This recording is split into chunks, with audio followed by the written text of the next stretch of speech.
Hi everybody, welcome back to the Retro Ghetto. No, this is not clickbait. I have in fact sold some of my collections, although I haven't yet made my thumbnail, so if there is a shocked YouTuber face with an empty room behind me, we'll have to chalk that one off to creative artistic license. But yes, I've sold 3 of my collections for 3 very different reasons, of which we're going to get into in this video. As you can see, I've still got stuff. I've still got a lot of stuff. I'm still out hunting, buying, and what my missus would say, hoarding at quite an alarming rate. So nothing's really going to change here. However, I am more focused, and there are systems that I am focusing my attention more into in 2023. The libraries that I really want to expand, and the consoles that are a real passion for. And that's where we're going to start with this video. We're going to take a look at the consoles that I'm putting my passion into in 2023. My love for the 16-bit era is unrivaled, and I think that's the same with a lot of collectors. It's largely driven by nostalgia, but also for me personally, the Mega Drive and of course the Super Nintendo are 2 of the greatest consoles ever made. And for me, outside of finding weird, rare and wonderful sort of promotional items, I've got no greater satisfaction as a collector than to pick up that fantastic retro video game that I've been after for some time, winning on the CEX lottery, getting that nice condition Nintendo cardboard and a manual. Yeah, for me, I can't beat that as a game collector. So definitely Mega Drive and Super Nintendo. Whilst they've always been a focus of mine, I think if you've been watching my vlogs and watching my CEX lottery videos, you'll know that I've really stepped up my game even more so recently. I think since I've had this room, to be honest, because now obviously a lot of my artwork's on display, and yeah, it's just further driven my passion for that era of gaming. And there's no greater feeling, as I say, than picking up those 16-bit era consoles. So definitely going into 2023, we're going to continue to focus on Mega Drive. I'm roughly at 180 box Super Nintendo games, and I would like to get to 200 box Super Nintendo games, if possible, by the end of the year. If you've been keeping up to date with my videos, you will not be surprised that Nintendo Switch is high on my list.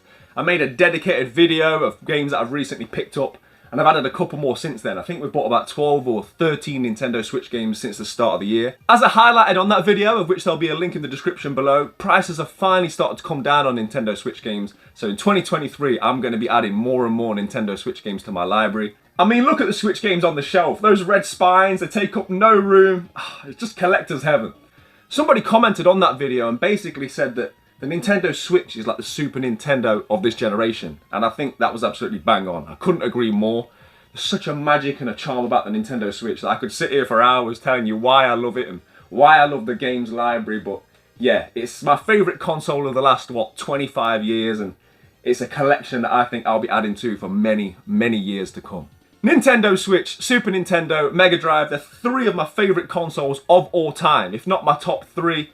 So it should be no surprise really as to that's where my passions for collecting are lying going forwards. However, I want to give a shout out and a small side note to the Xbox 360. Another console that I've got a lot of love for, and still those games are very cheap. I'm still finding vast amounts of Xbox 360 games in charity shops for a very cheap price. I'm still learning about new games that are in that vast library, and I'm still loving playing the console, both sitting down and on my kiosk. So yeah, got to give a shout out to the Xbox 360 as well. Okay, so now it's time to take a look at the collections that I've sold this year, and we are starting at PlayStation 5. So I recently added a PlayStation 5, and I said at the time that I bought it purely for God of War Ragnarok, which I think still stands to this date. There hasn't really been anything else that's excited me too much about the console or its releases thus far. So there's numerous reasons as to why I've decided to sell my PlayStation 5 collection. Firstly, I don't think I'm going to collect for the current generation of consoles. I mean, you've got to cut off somewhere, right? And I think this feels like a good time with which to do so. And then we need to look at the financial aspect. These are very expensive games to buy brand new. And I was sitting here looking at games that I had on my shelf just continuing to go down in value. The way that I collect, I like to have games that are going up in value, not down. And unless you're going to play these games immediately, I don't see the point in having them sitting on the shelves waiting for the day that you decide to play them with the value going down and down and down. I'd rather take these to CX now, get the higher reward for trading them in. I can always pick these games up 2 years from now for significantly cheaper, and that's just the way that I prefer to collect video games. Being a physical video game collector has kind of put me in this strange space. I hate buying games digitally, so when Nintendo Switch, for example, has these amazing eShop offers, I don't want to buy them because I want to buy these games physically, and I don't want to be in that position with PlayStation 5. I think the way that I'll collect for PlayStation 5 going forwards is that the games that I really want, the games that mean a lot to me, such as God of War, I'll probably buy them physically, play through them, and then have the ability to trade them in, still have the value for the game once I'm finished with it, But equally, I want to be able to take advantage of the online sales. I want to be able to buy games digitally for the PlayStation 5 and beyond, and not have any guilt or collector's remorse about doing so. And before we get onto the retro collection that I've decided to sell, I want to look at the toy collection I've decided to sell, and that is my Storm Collectibles Street Fighter figures. Now, of the 3 collections I've decided to sell, these are the ones that I've got the most love for. These figures are absolutely amazing. I love Street Fighter. I love collecting Street Fighter figures, as you can see from the shelf behind me. But the reason that I decided to move these on was that I just didn't think they were getting the love that they deserved. These figures come with 6 different faces, 10 different hands, 100 different posable options, and I just don't have the room to display them as they deserve to be displayed. I've just got them shoved up against a wall, and they just get lost with the plethora of other Street Fighter figures that I have with them. Then you move on to the value of these. Some of these are worth 150 to 200 pounds. Ultimately, I wasn't getting enough value from these figures in owning them, the way in which I was displaying them, as opposed to the financial value that sits within them. And that's why I've decided to move them on. I do still continue to collect for the older Street Fighter figures, such as the Sota line, of which I do think I've got more love and more of a passion, and maybe that encompasses me as a collector more generally. I like to collect the older things, the things that are a bit harder to find, as opposed to something which is really nice, really expensive, but anybody can go out and buy it if you've got the money. So yeah, I'm going to continue to collect for the older Street Fighter figure lines, but with a heavy heart, I've decided to move on my Storm Collectibles action figures. Okay, and lastly, the full collection that I've decided to sell was my Dreamcast. Now I know there's a lot of people out there that love the console, but I think for me personally, not having any nostalgia or any emotional attachment made this decision considerably easier.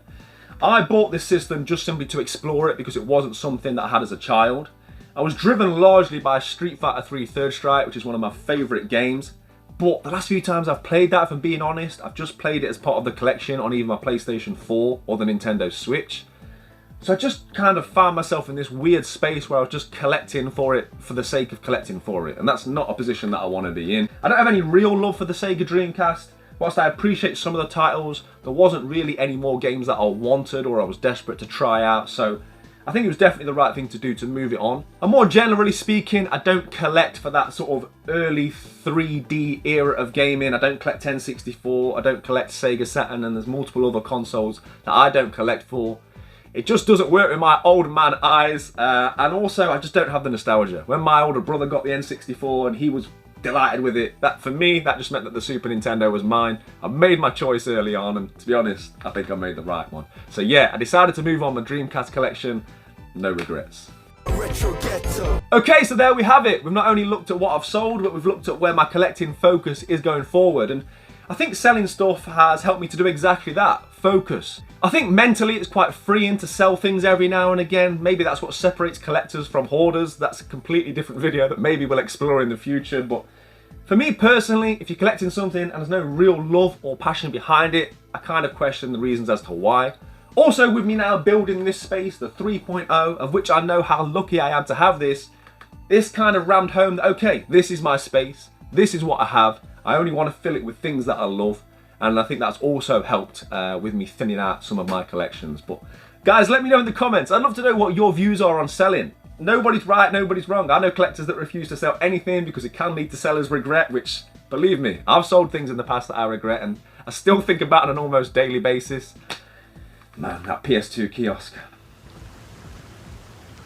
Anyway, so yeah, let me know in the comments whether you've got seller's remorse about something that you know you shouldn't have let go, or equally if you've sold things and you feel a lot better for doing so. As I say, for me this has just really helped me to focus on the things that I do enjoy, and in 2023 I can't wait to add even more games to those systems.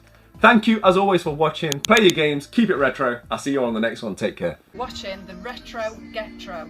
Ghetto. Ghetto. Yeah.